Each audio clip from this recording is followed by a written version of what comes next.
Through the history of rugby league, there is a type of player that separates himself from the herd, takes that step forward into the light where he can be seen, and then declares, "I am the one. Be aware and be ready, because I am coming for all of you." These men are the gunslingers, the old-time sidearm cowboys that walk the line very few dare. They are fearless and they are feared. Jared Waerea-Hargreaves is that man. In over 300 games, he has played with the same mentality and willingness to accept his role in the team. Somebody roll. Oh, incredible! Waerea-Hargreaves! Jared, no more! Let it go! He is a throwback.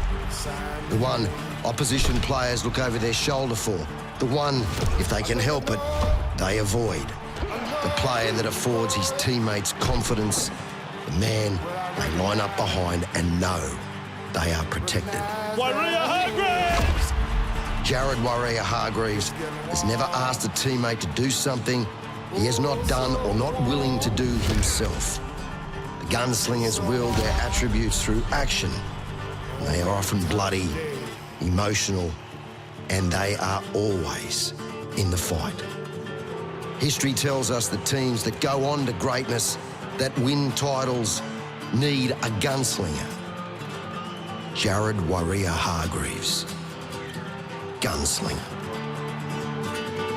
That's the way to fire us up. Welcome to NRL 360 Rugby League from every angle. Brought to you by Telfast. Joining me again, the great Gordon Tallis. Let's bring the journos straight in. Paul Crawley and Dave Riccio. What a piece that was from Matty Nable about JWH, the gunslinger. He loves going to war for his mighty Roosters, and we expect the same in Melbourne against Melbourne. What a player he's been. Oh, he's been a great player. Like, all those years, and he takes the first run, it's the hardest run, and every single run he takes on the field is as hard as the last. He's an absolute modern-day warrior. Sets a standard, doesn't he? Like, no matter what game he plays, he puts his body on the line. He'd just be so hard to beat. He always takes on the bully, always wants to put his stamp on the game. Braith, Gordy, if we think back about premiership-winning sides, the overwhelming consistency is that there's a front-row leader, and you need one. You need one to win a comp, and he is the guy that can do it for the Roosters. He lifts his team, there's no doubt about that, the big JWH. So let's cross live to Roosters 5'8", Luke Keary. Luke, your spiritual leader, JWH, returned last week. How good was it to have the big fella back? Yeah, it was awesome, mate. We obviously, he came back at the start of the week. He was jumping out of his skin. It was awesome. Like, he gives us so much energy at training, and then on the field, you've seen what his presence did for us. Hey, Luke, I played with a cheeky little halfback from Ipswich by the name of Alan Langer. Do you tease your front rowers before big games and tell them that they're soft? No? Stay away from him? No, I don't, Gordy. No, I don't. I stay way away from Jared, especially Jared at training. Jared and Spencer, and those boys do their own thing. I'm just me, Sammy and Sandon kind of just stared off to the side. But no, mate, you can feel it with them. You can feel when they're on. You'd know, Gordy, when the pack has that mentality, and we missed that against Penrith and thought we had it there on the weekend. You mentioned that against Penrith, and you said the difference was the pack. Now, it was a tough loss. They did blow you guys off the park to start the game, but it was a significant improvement last week against Manly. What was the biggest change, and why were you guys so much better on the weekend? Yeah, Braith, we were really disappointed week one. Went down to Penrith. We had a lot of confidence. We obviously lost Sammy, Rads and Brandon, but we had a lot of confidence in what we'd done all year, and we just didn't put it on the park. We had a lot of errors there at the start of the game. We gave a lot of penalties away, and when you give Penrith that amount of possession, it is a very, very difficult game, and they taught us a lesson down there, and we're disappointed, but we thought we got back to our footy last week. Obviously, the pack was really good for us and scored some points, so mate, we're confident going down to Melbourne this week. Luke, Paul Crawley here, mate. I know you love talking about your Roosters record down in Melbourne, but how do you end that? How do you shut that out of your mind? I'm not sure, Crawley. You got any ideas? You tell us. No, mate, honestly, yeah, but I've been asked it a fair bit, and it is, mate, it's reality. We haven't beaten Penrith in a long time. I think we've beaten Melbourne once. We went down there last year in the semis, and we were very, very close. It was disappointing, but I think I said it yesterday in the media. We have to be at our very best. We're not disillusioned here. We have to be at our best, the best we've played all year, to go down there and beat Melbourne in a preliminary final. It's going to be a steep challenge, but we're up for it. We're ready. We feel like this is what we turned up in October last year to get ready for games like this. And this group has been building for a couple of years now, and here it is. We're gonna walk straight into it on Friday. Luke, Dave, Ricky, you spoke about this group right then. You spoke about this group. But what is happening is that this group will never play again, potentially, for the last time. Hopefully not in your case. So has there been a discussion? Has there been a definite motivation? And can you use it as your advantage to go and do something together that you won't be able to achieve again, given the departure of so many quality players? Yeah, mate, to be honest, we actually haven't sat there as a group and talked about, hey, this is, Jared's last year and Luke and Joey, and that. We haven't spoken about that, but we've spoken about it in the locker room a fair few times, and we had a good kind of departure, our last home game of the year. They gave us a little bit of farewell, but since then, it hasn't been brought up once. And I know, like, for myself and Jared, we don't really want it to be brought up.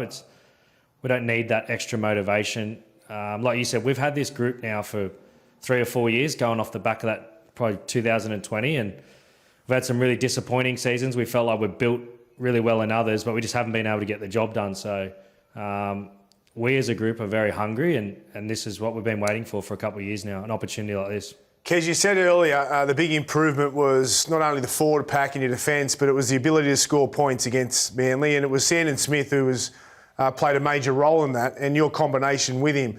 What advice have you given Sandon, and what do you want out of both of you heading into this week's game?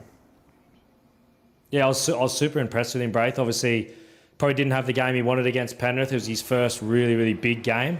Didn't go the way we wanted. There was a lot of us that didn't play well that night. Sandon probably copped a little bit more, being the halfback, but picked himself straight back up on Monday. He was disappointed, took his lessons. You could see straight away his attitude was just, righto, let's get straight back to this. I'm going to compete. I'm going to get my defence back on, and he was awesome on the weekend for us. So it's really happy for him. But we had a chat the other day. It goes up a couple levels this week, and Sandon knows that. He's been down there to Melbourne. He's played him a few times, and he knows he's going to have to be at his best on Friday. Hey, Luke, how do you beat the Storm? Is it hard-nosed defence, or is it throwing the ball around and scoring more points? Yeah, I don't think it's the second option, Gordy. I think you have to get in the grind with Melbourne. Like, they are a tough footy side. Those Craig Bellamy coach side, they're not going to leak points to you, especially in these semi-finals. We've got to match it with them physically, firstly at the start. We've got to be disciplined, which we weren't against Penrith, and we've got to hold the ball, especially coming out of our own end. You give Penrith, you give Melbourne these opportunities in your end, they're going to hurt you. I think the points will come at certain different stages if we do the right things with our discipline and ball control. What about, have you had any one-on-one sessions with Trent Robinson about your French? Have you learnt any French yet and prepared for heading overseas over a glass of Chablis or anything like that, Kez? Or? I've had absolutely zero. I've had absolutely zero with him, mate. He's offered me, he said he'll give me a couple of lessons before I go, but we'll see. He's the right man to talk to. Congratulations, mate, on not only your career with the Roosters, your performance last week. Good luck this week, and go and get the Melbourne Storm. Thanks, Bray. Thanks, boys. Thanks for having me. See you, Luke. No worries, mate. Anytime. Luke Keary, there he is. What a player he's been for a long period of time in the NRL, and he stepped up last week when he had to. He spoke about Sandon Smith, which is, he's a selfless player, Luke. He always has been. But big game for him this week. Massive. And me personally, I've always had concerns about the leadership void that was left in the post-Cooper Cronk, Boyd Cordner, Mitch Orbison era of the Roosters, but it's Luke Keary. It's been a constant, and obviously we saw the influence of the great James Tedesco last weekend as well. But Keary has been a mainstay, and without, pushing too far beyond this weekend, he'll be a massive loss. Like, it's a real changing of the guard at the Chooks next year. Luke Keary's proven that he's a big game player. Like, he's a 3-time premiership winner. He won a Clive Churchill medal. He's done it all, and he knows how to stand up in these big games. The Roosters go down there. Everyone, by rights, Melbourne deserve to be the favourites. But the Roosters are better than a puncher's chance because they've got these big names like the Hargreaves and Radley and Luke Keary and James Tedesco and Joey Manu.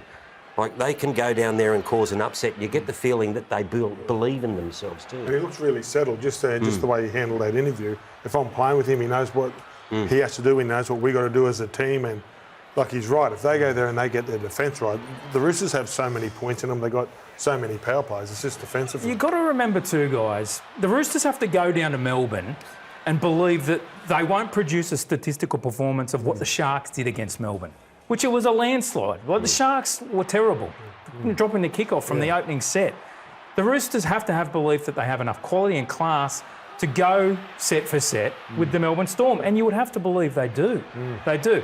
And the lessons they learnt from that, it was a Group 1 class match against the Panthers. They took learnings from it and bounced out of it. I think they're a massive chance. Yeah, I do too. I think their aggression has really picked up too. That last week's performance against Millie. That's how they need to approach it.